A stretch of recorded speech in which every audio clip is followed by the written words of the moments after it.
Hey, I'm Yirmiyahu Van. I thought it would be fun to do a screencast on this motorcycle shot I just did for 52 frames. A few people asked me in the comments how it's done. I thought it'd be really nice just to share a little bit of knowledge, kind of, explain the process. It's really not as hard maybe as it seems. A lot of people maybe don't know where to start. Now, but Yosef did ask me to say, I've been shooting for quite a few years already in my photography, and one of the reasons why I took on this 52 frames project is because I was simply bored, and I really wanted to push the limits of my own photography, create some art, perhaps open up some new possibilities for different kinds of photography commissions I could get. So I definitely could not do this shot in my first year of shooting. It has taken a while of full-time shooting, but I don't think it's something that people can't get to as well. I think anyone really with a certain amount of commitment could also create a shot like this. All right, so let's jump in. So compositing. Now, in terms of compositing, there's a few different things we have to take into consideration.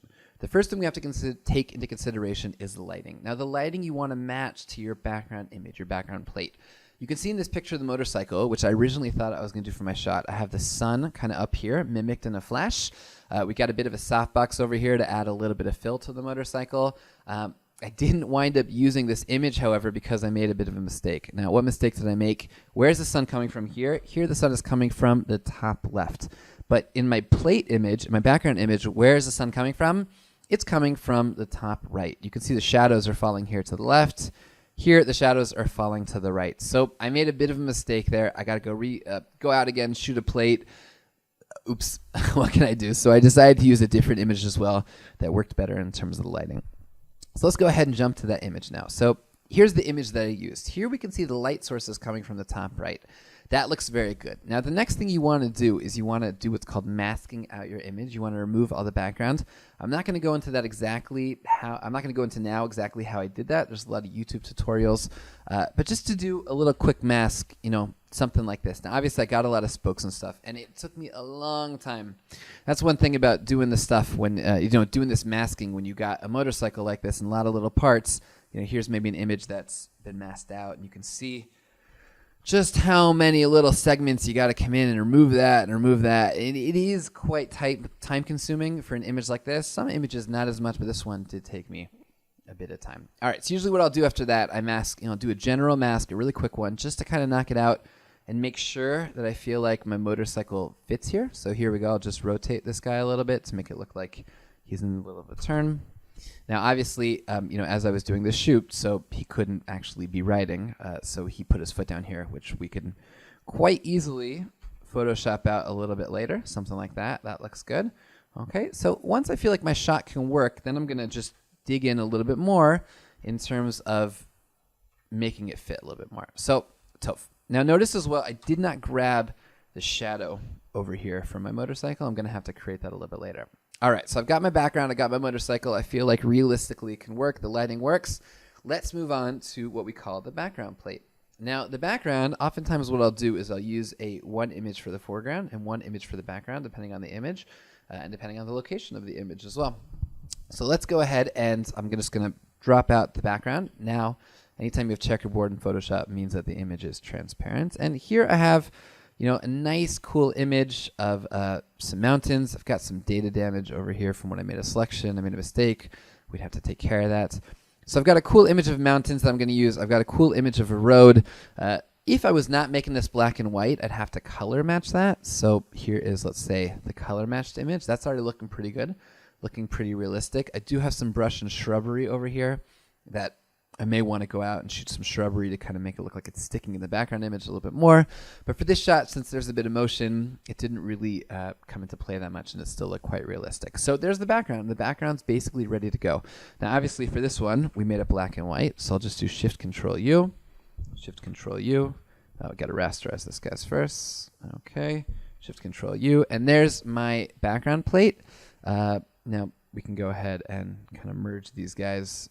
And now I can go into Filter, Convert for Smart Filters, Camera Raw. And just to show you a little bit of what I do in terms of post-production, I'm going to crank the clarity to give it a little bit of an edge.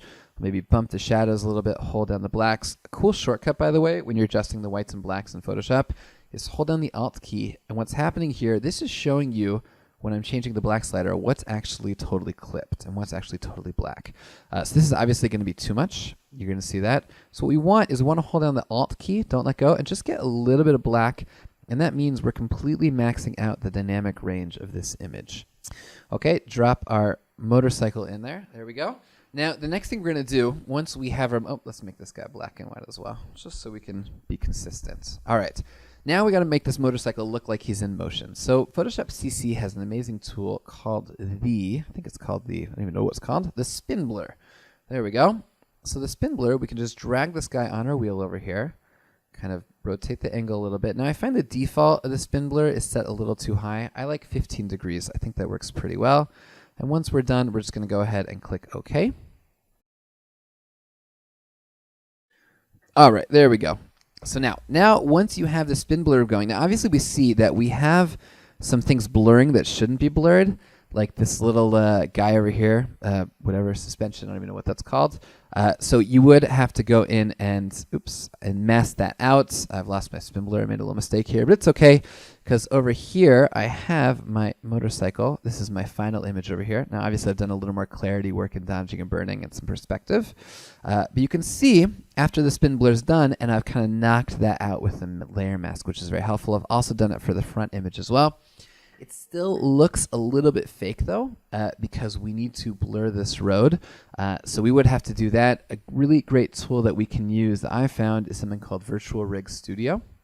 Now basically what you do with Virtual Rig is you create a bunch of these little vector guys over here. And what this is doing is this is showing them the movement of the road. You'll go ahead and click render. That'll render out. I've already done that, so no need to render through that. Jump back into Photoshop, backgrounds. There we go. Okay, so there is my rendered road. Now you can see the difference over here. It's really quite amazing between that and that. You really make this black and white, do a true comparison. That and that. You really feel like the motorcycle's on this way. Virtual Rig is a very, very powerful software. So great, let's go ahead and throw the motorcycle on there. Then we have our motorcycle blur layer with all the dodging and burning. The motorcycle is moving, it's looking pretty good, but the motorcycle's floating in the air. Now to make the motorcycle be grounded, we need a shadow. That's looking great. So how do you do a drop shadow? It's really quite easy. You go into FX, drop shadow. Now once you've done this, you can kind of pull the shadow out over here. Usually what I do is I soften it a little bit with the size slider. Don't know size to soften, whatever, but that's the way it works. Let's go ahead and click OK. Now you just right click on the drop shadow and you create layer, and now you have the drop shadow on its own layer. Control T to free transform, and now what you can do is you can hold down the control button and you can kind of rotate this, and what I'm going to do is I just play around, control minus to zoom out, just play around by kind of changing the perspective a bit. Something like that is looking okay. Match up that tire, match up that tire, maybe something like that. Bring this guy down a little bit more, and I just kind of fudge around until I feel like I have the shadow, where I need him to be. Usually what I'll do as well is I'll just reduce the opacity a little bit, and then maybe I'll add a layer mask, gradient tool, just pop that guy over there, just to make it feel like the shadow goes from dark to light. That's looking pretty good. Now here's the shadow I had originally, so let's go ahead and use that shadow. Good, we're basically ready to go at this point. Obviously I skipped a lot of steps with the dodging and burning and adding a bunch of clarity and the masking. Wow, the masking really took a long time for this image. And the last thing I'll do as well is I'll just add a little bit of a smoke effect. Ooh, do I have that here? I think I lost my smoke effect. Where is my smoke effect? So if I jump up all the way to my top image, yeah, this is my actual final layer that I used. There's the smoke. So you can see I've just added a little bit of smoke right on, I've added a little bit of smoke right on the exhaust over there. I was kind of debating. I wasn't really sure 100% if it really helped the image or not, but that's the smoke layer. And as well, one other thing I did as well is I added just a little bit of lens flare. I don't know, I love lens flare. What can I say? So there's a little bit of lens flare over here. I did play as well with, this is kind of fun to see. I played with some other lens flares as well to try to see if I liked anything better. Like that's pretty dramatic. Maybe something like this as well. Anyways, that's basically it in terms of what I did here to create this image. I hope it was helpful, just understanding, first to get the concept of the idea. Then go ahead and you have to light it properly as well. That's also very important. Once it's lit, you got to go ahead and cut it out, kind of play around with it on your background. To make sure that, he fits properly.